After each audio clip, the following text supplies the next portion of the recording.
और सबसे बड़ी खबर यह है कि मनी लॉन्ड्रिंग के मामले में एक और गिरफ्तारी हुई है। हवाला कारोबारी पारसमल लोढ़ा, कोटक महिंद्रा बैंक के मैनेजर आशीष कुमार के बाद अब ईडी यानी कि प्रवर्तन निदेशालय ने दिल्ली में टीएनटी लॉ फर्म के मालिक रोहित टंडन को भी गिरफ्तार कर लिया है और रोहित टंडन को पीएमएलए के तहत गिरफ्तार किया गया है।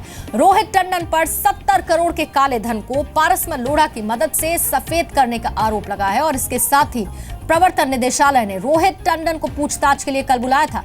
लंबी पूछताछ हुई जिसके बाद रोहित टंडन की गिरफ्तारी की गई। रोहित टंडन ने बैंक मैनेजर आशीष को 35 करोड़ रुपए व्हाइट करने के लिए यानी कि काले धन को सफेद करने के लिए 35 करोड़ की रकम दी थी। ईडी आज रोहित टंडन को कोर्ट में भी पेश करने वाली है और इससे पहले वो बाकी आरोपियों को भी कोर्ट में पेश कर चुकी थी।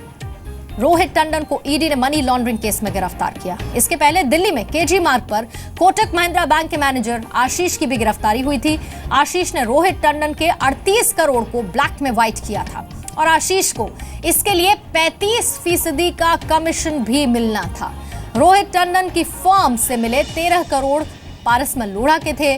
शेखर रेड्डी के 6 करोड़ बदलवाने में लोढ़ा का हाथ था और पूरा हवाला नेटवर्क का सरगना पारसमल लोढ़ा है।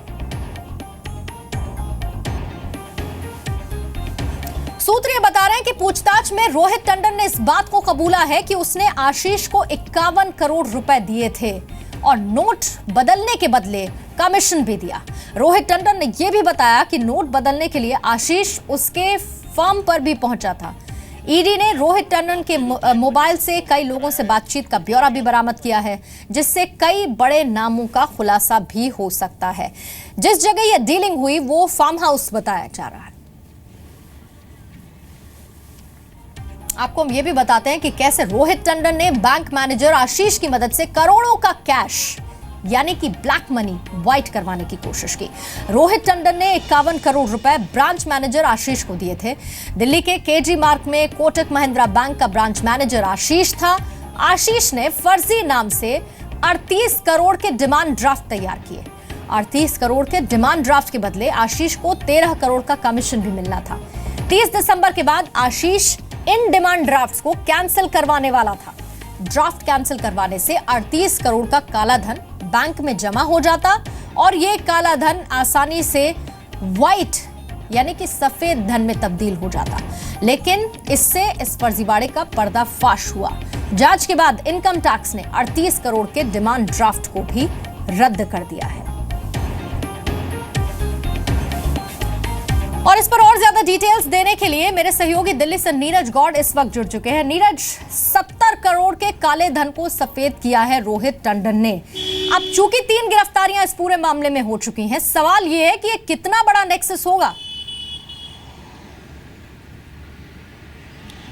जी बिल्कुल पूर्णिमा, मैं आपको बताऊं कि एक बड़ा रैकेट है जो कि ब्लैक मनी को व्हाइट करने का बिल्कुल ये जो कि एक कारोबार कर रहा था। और उसके बाद में जैसे ही बिल्कुल इस टीम ने इसको गिरफ्तार किया और उसके बाद में आज जो है साकेत कोर्ट में इसको पेश किया जाएगा और फिर उसके बाद में पारसमल लोढ़ा को भी कोर्ट में पेश किया जाएगा और फिर दोनों की जो रिमांड है उसको बढ़ाने की कोशिश की जाएगी ताकि इन दोनों को आमने सामने बिठा करके पूछताछ की जा सके। और उसके बाद जिस तरीके से ईडी की टीम ने इसको गिरफ्तार किया रोहित टंडन को, और उसके बाद से ही लगातार अब इसमें और भी लोगों की गिरफ्तारियां जो हैं वो हो सकती है। मैं आपको बताऊं कि पारसमल लोढ़ा को जब कोर्ट में पेश करेगी तो उसके बाद में उसकी जो है रिमांड आज खत्म हो रही है और दोनों को पेश किया जाएगा और उसके बाद में इन दोनों की रिमांड बढ़ाई जाएगी ताकि इन दोनों को आमने सामने बिठा करके इस रैकेट के बारे में जानकारी मिल सके, ताकि कितना बड़ा ये जो कि रैकेट है और कितने लोग इसमें शामिल हैं, तो जो कि ब्लैक मनी को व्हाइट करने का एक बड़ा कारोबार कर रहे थे। जी, बैंक मैनेजर की गिरफ्तारी, बैंक मैनेजर से मिले लीड के बाद रोहित टंडन की गिरफ्तारी, उससे पहले पारसमल लोढ़ा की गिरफ्तारी। लेकिन रोहित टंडन को कल पूछताछ के लिए नीरज गौड़ बुलाया गया था ईडी ने और ईडी ने उस दौरान कई सवाल पूछे। ये भी बात सामने आई कि कुछ चीजें उसने कबूल की हैं। वो क्या क्या डिटेल्स निकल के आ पा रही हैं जिसके बाद गिरफ्तारी हुई और एक बड़ा लीड ईडी को मिलेगा इस पूरे मसले में? जी बिल्कुल पूर्णिमा, मैं आपको बताऊं कि जब क्राइम ब्रांच की टीम ने रोहित टंडन के ऑफिस पर रेड की थी तो वहां से 13.5 करोड़ से ज़्यादा की वहां पर जो कि ब्लैक मनी मिली थी, जिसमें कुछ 2 करोड़ 62 लाख रुपए नई करेंसी थी। उसके बाद से लगातार ही रोहित टंडन पर गिरफ्तारी की तलवार जो थी वो लटक रही थी। उसके बाद में ईडी की टीम ने जो कि पारसमल लोढ़ा है उसको गिरफ्तार किया, उससे पूछताछ की तो नाम सामने आया रोहित टंडन का, जो कि उसने पैसे उसके ब्लैक किए थे। और उसके बाद में पुलिस ने जो कि ईडी ने ये जो रोहित टंडन है उसको गिरफ्तार किया। उसके बाद में इसमें और भी लोगों के नाम सामने आए हैं, जिसको लेकर के ईडी की टीम लगातार पूछताछ करेगी और आगे की जो कि पूरा रैकेट है उसको खंगालने की कोशिश करेगी।